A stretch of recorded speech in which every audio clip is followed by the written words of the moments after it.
Humans are uniquely smart among all the other species on the planet. We are capable of outstanding feats of technology and engineering. Then why are we so prone to making mistakes? And why do we tend to make the same ones time and time again?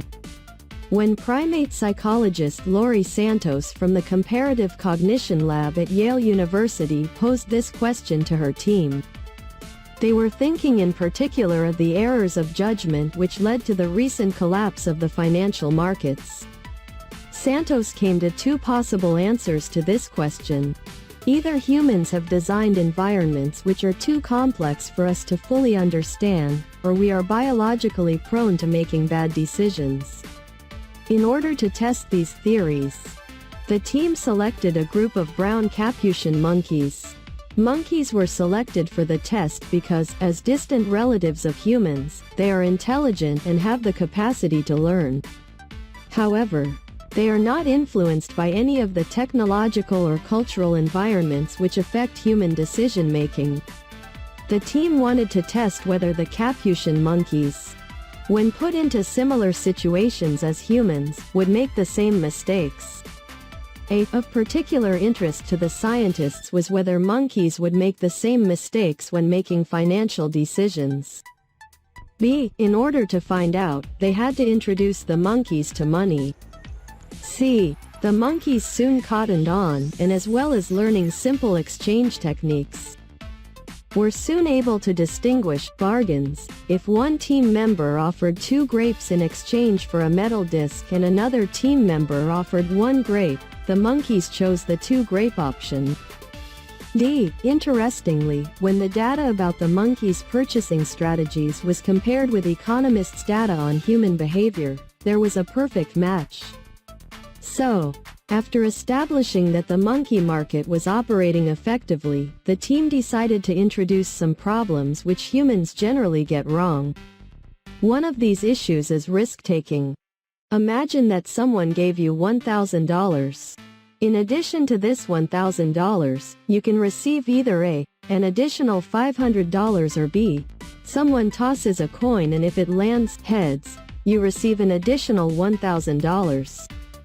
But if it lands tails, you receive no more money.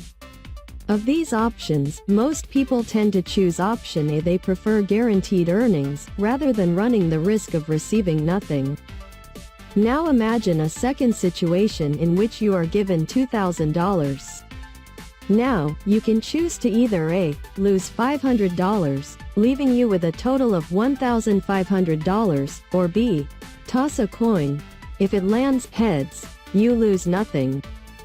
But if it lands tails, you lose $1,000, leaving you with only $1,000. Interestingly, when we stand to lose money, we tend to choose the more risky choice, option B. And as we know from the experience of financial investors and gamblers, it is unwise to take risks when we are on a losing streak. So would the monkeys make the same basic error of judgment? The team put them to the test by giving them similar options.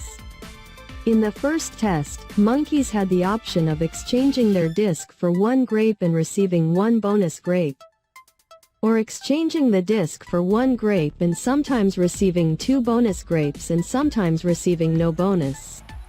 It turned out that monkeys, like humans, chose the less risky option in times of plenty. Then the experiment was reversed. Monkeys were offered 3 grapes, but in option A were only actually given 2 grapes. In option B, they had a 50-50 chance of receiving all 3 grapes or 1 grape only. The results were that monkeys, like humans, take more risks in times of loss. The implications of this experiment are that because monkeys make the same irrational judgments that humans do, maybe human error is not a result of the complexity of our financial institutions, but is embedded in our evolutionary history. If this is the case, our errors of judgment will be very difficult to overcome. On a more optimistic note, however, humans are fully capable of overcoming limitations once we have identified them. By recognizing them, we can design technologies which will help us to make better choices in future.